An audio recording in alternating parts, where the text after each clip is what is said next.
From the mountainous ancient kingdom of Wallachia, in what is now modern Romania, a man emerged who would excel himself in devising innovative methods of torture and mass murder. He had power of life and death over all of his subjects. He inspired a marvelous horror story, and it's an unusual horror story in that it was real. In a bloody 6-year reign, the ruler of this kingdom brought terror to citizens and foreigners alike. Prince Vlad Dracula was more than just the inspiration for the bloodthirsty vampire of legend. To this day, he's still referred to as Vlad Tepes, Vlad the Impaler, in memory of his favorite method of killing.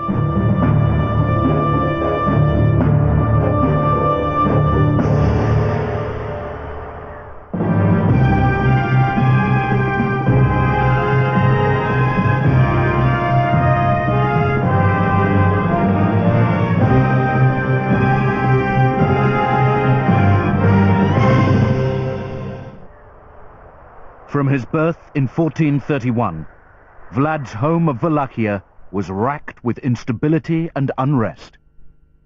Wallachia in the 15th century was a small and backward principality. It faced two great powers, the Ottoman Empire to the south of the Danube, and then the Kingdom of Hungary to the west. So the scene was set for a conflict between the two great powers, and it was in between these powers that the story of Vlad unfolds. As son of the Prince of Wallachia, Vlad was initiated into the Christian Order of the Dragon, a select group of European royalty dedicated to crusading against the infidel Turks and defending an empire in the name of the cross. The Ottoman Turks, they were the most successful fighters for Islam in the 15th century. Nobody could rival them in terms of spreading the religion. As head of the order, his father was known as Dracul, meaning the dragon. Vlad was very proud of the fact that his father got this very select honor. So he called himself Dracula, which means son of him who had the Order of the Dragon.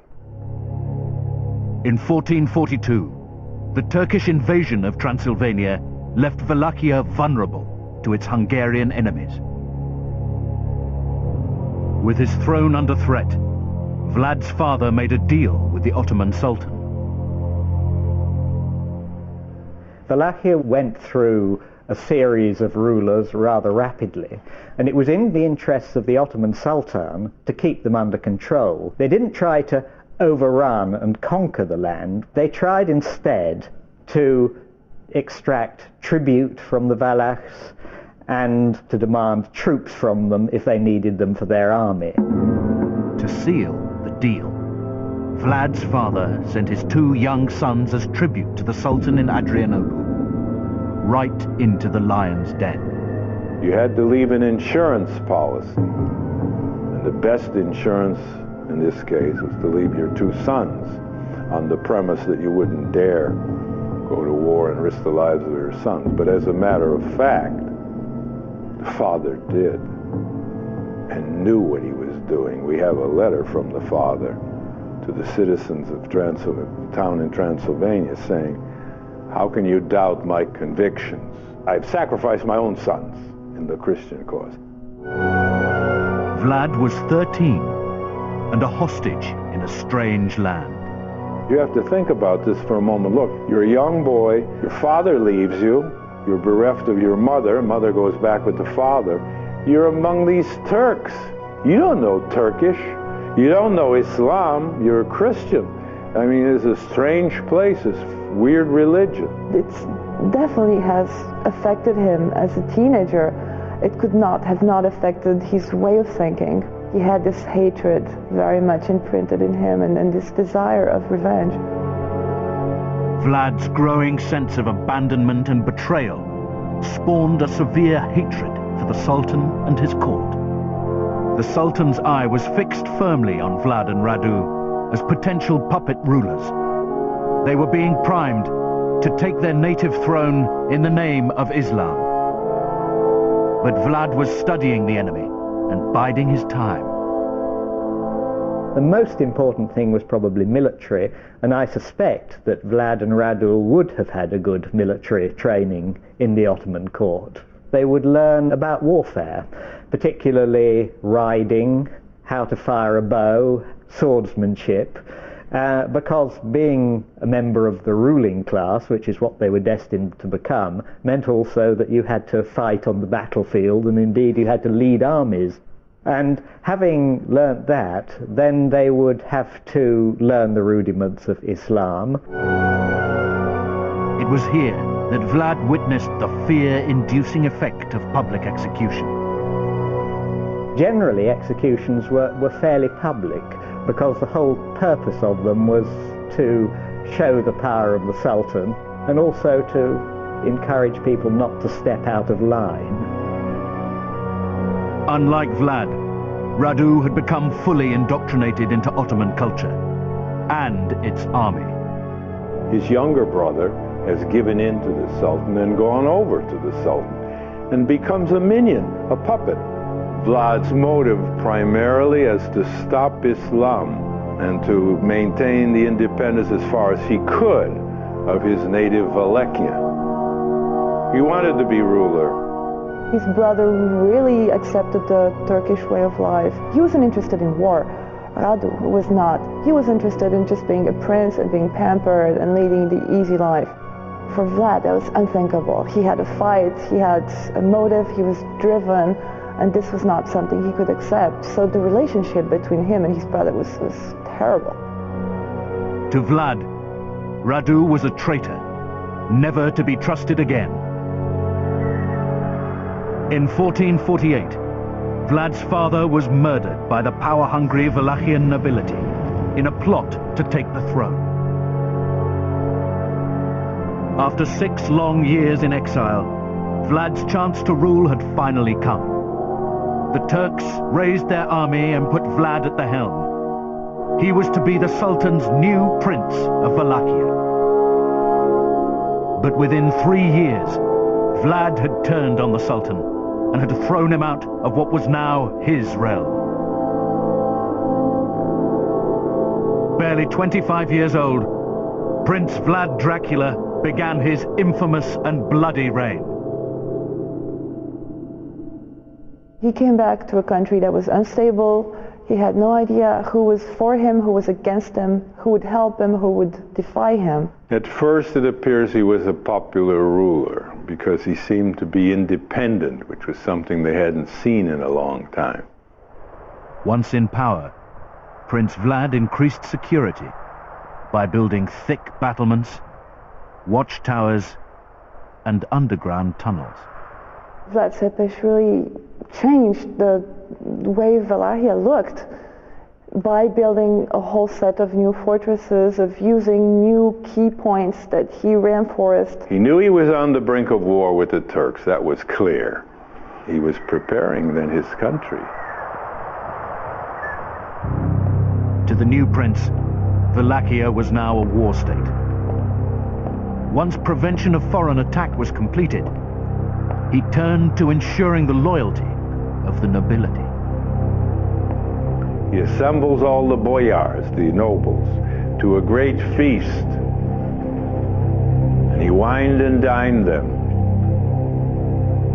Ironically asked them how many rulers they had seen in their lifetime, and some of them mentioned 12, a large number of princes who had been on that throne. And what did this show to him? That they had no respect for the prince. And then afterwards, when they little suspected it, he had the place surrounded. He took them on a death march to his mountain lair, Castle Dracula at Poyenar. And made them work side by side, elbow to elbow with the peasants to rebuild and reinforce the Poyenari castle. And many of them fell from the rock, it's a 1,000-foot drop on all sides. It's a precarious sort of place. Many died from exhaustion and from lack of proper nourishment, but soon turned from being, let's say, a man who was apparently at first relatively popular to someone who was feared. To ensure absolute loyalty, Prince Vlad employed a terror tactic he witnessed as a boy in Adrianople: impalement. The classic way of impaling is to take the victim, put them spread eagle on the ground, tie the arms to one set of horses and the legs to another. Then you take a stake. What happens is the horses move slowly forwards, then the ropes are cut, and then you're hoisted up on this stake or pole. You die very slowly, not from your innards being pierced, but from exposure to the elements generally. Purpose, a lasting example of what can happen to you if you disobey the rules. It's effective. With his ancestral throne secure, Vlad would restructure the social hierarchy and install a strict moral code that would result in the slaughter of thousands of his own people.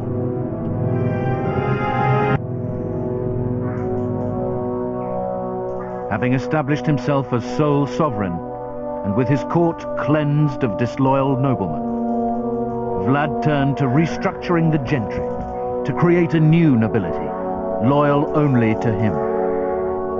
He got rid of most of the old gentry. There's a noticeable drop in the old families during his reign.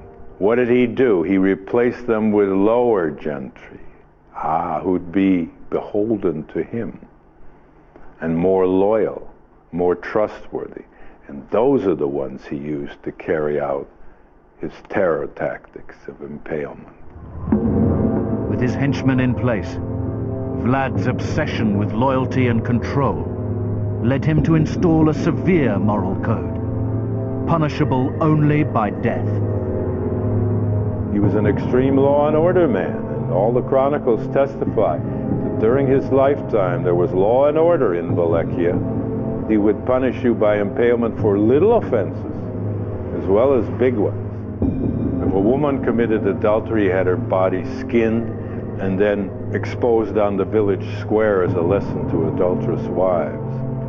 Or if a woman was lazy, he'd have her hands cut off and impaled on the village square as a lesson to lazy wives. And he impaled the old people and the children because they were useless. Naturally, the fear of his wrath kept rebellion down to a minimum. According to peasant tradition, Vlad placed a priceless gold cup in every village square for all the peasantry to admire. Many drank from it, but no one dared steal it. The cup remained in the square throughout Vlad's entire reign as a symbol of his absolute power.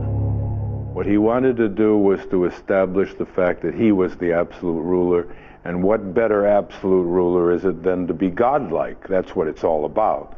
God has the power of life and death, and it's indiscriminate, let's face it. That's the essence of terror. Before long, execution was not only administered as a punishment, but became the prince's favorite pastime. Vlad would kill at a whim. Vlad liked to dine amid his impaled victims in his local city, and the stench must have been unbearable throughout the place. He would have the blood gathered in bowls in front of him, and he took bread, dipped it in the blood of his victims, and slurped it down. In fact, one case, a Polish nobleman held his nose. He was there, you know, having dinner with Vlad. And Vlad turned to him and said, "What's the matter with you?" And the fellow said, "My lord, I can't stand the stench of these rotting corpses all around." He said, "Very well, I'll take care of that." And then he had this fellow impaled on a higher stake than the others, and he said, "Well, now he's up there where the gentle breezes blow, and he doesn't have to worry about the stench down here anymore." People always gathered to watch public executions, so when he did that, he had it refined to a point of perfection. This perverted approach to law and order took the lives of thousands of his fellow Christian citizens and turned the royal capital into a stinking graveyard. Vlad's palace at Tirgovishte was surrounded by a high hedge 3 miles in length. There was a corpse hanging from every branch, and as soon as somebody came and cut down a corpse, a fresh corpse was put there in its place.